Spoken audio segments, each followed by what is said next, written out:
8월 21일 목요일 스가랴 14장 1절에서 11절 말씀입니다. 오늘 본문은 종말론적 비전 속에서 하나님의 백성에게 주시는 소망과 확신을 보여줍니다. 우리가 살아가는 시대는 여전히 불안과 두려움으로 가득 차 있습니다. 세계 곳곳에서 일어나는 전쟁과 갈등, 기후 변화와 경제적 불확실성은 우리의 마음을 무겁게 합니다. 또한 개인의 삶 속에서도 질병과 관계의 깨어짐, 미래에 대한 두려움이 우리를 짓누릅니다. 그러나 성경은 그러한 역사와 현실 속에서 하나님의 손길이 결코 멀리 있지 않음을 증언합니다. 스가랴 14장은 주님의 날, 곧 하나님이 친히 개입하시고 하나님의 나라를 완성하시는 날을 묘사합니다. 그날은 단순한 두려움의 날이 아니라 고난과 전쟁의 그림자 속에서도 하나님이 새 일을 이루시는 날입니다. 하나님은 예루살렘을 회복하시며 영원한 왕으로 다스리실 것을 선포하십니다. 그러므로 이 말씀은 오늘을 살아가는 우리에게도 동일한 확신을 줍니다. 종말은 끝이 아니라 새로운 시작입니다. 이 말씀을 통해 우리는 종말을 두려움이 아니라 소망으로 바라보며 그날을 준비하는 믿음의 길을 걷게 됩니다. 본문을 보면 첫 번째로 1절에서 5절에 주의 날의 심판과 구원을 볼 수 있습니다. 본문은 먼저 무서운 심판의 장면으로 시작됩니다. 예루살렘이 대적들에게 포위되고 성이 함락되며 백성이 끌려가는 비극을 보여줍니다. 이는 인간의 힘으로는 감당할 수 없는 절망의 현실을 드러냅니다. 그러나 그것이 끝이 아닙니다. 하나님께서 친히 오셔서 싸우시며 그분의 발이 갈람산에 서 있을 것이라 말씀하십니다. 갈람산은 단순한 지리적 장소가 아니라 하나님의 구원의 역사와 깊은 연관을 가진 곳입니다. 구약에서는 종종 하나님의 현현의 자리로 언급되었고 신약에서는 예수님께서 승천하시고 다시 오실 장소이기도 합니다. 이 말씀은 주께서 반드시 다시 오셔서 역사의 심판자이자 구원자로 서실 것을 예언합니다. 심판과 구원이 함께 나타나는 이 장면은 종말의 긴장과 소망을 동시에 보여줍니다. 결국 하나님의 백성은 절망 속에서도 예수님의 발걸음을 기다리며 역사를 다스리시는 왕의 임재를 바라보게 됩니다. 둘째로 6절에서 8절에 주님의 빛과 생명의 역사가 나옵니다. 그날에는 낮과 밤의 구분이 사라지고 오직 여호와의 빛이 비칠 것입니다. 이는 단순히 시간의 개념이 무너진다라는 의미가 아니라 하나님께서 친히 세상을 다스리시며 그분의 영광으로 모든 어둠을 몰아내실 것을 보여줍니다. 이는 하나님의 영광이 온 땅을 덮을 것을 상징합니다.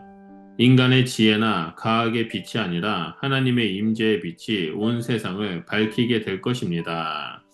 그 빛 안에서는 더 이상 두려움이나 혼란이 설 자리가 없고 모든 것이 새롭게 회복됩니다.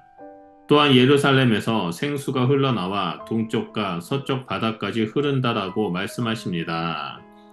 이 장면은 하나님의 은혜가 특정한 민족이나 장소에 국한되지 않고 온 열방 가운데 흘러가며 생명을 공급하실 것을 예시합니다.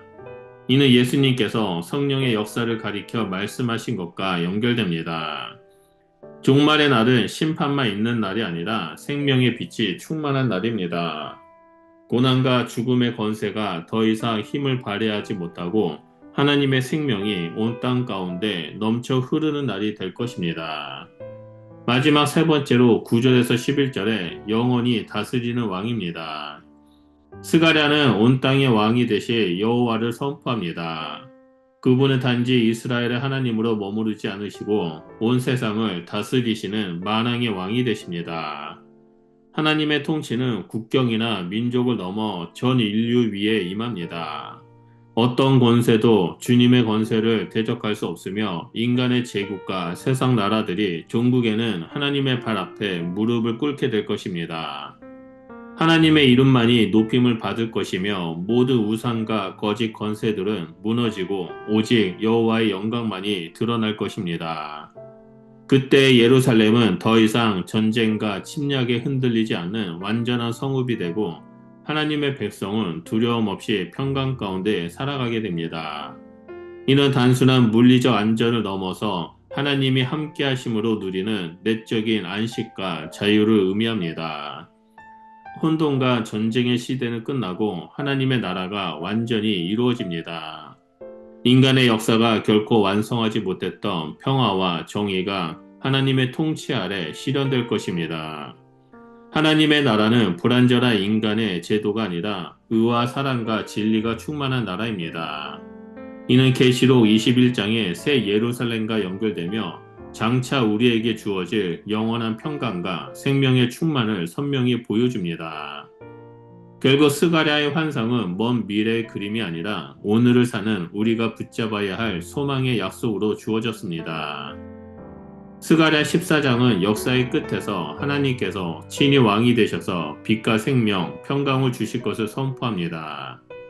이 말씀은 단지 먼 미래의 이야기가 아니라 오늘을 살아가는 우리의 현실 속에 주어지는 약속입니다.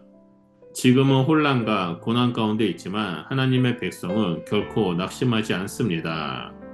왜냐하면 하나님은 우리의 눈물이 마르지 않는 그 자리에 찾아오셔서 위로하시며 끝내 새 일을 이루시는 분이시기 때문입니다.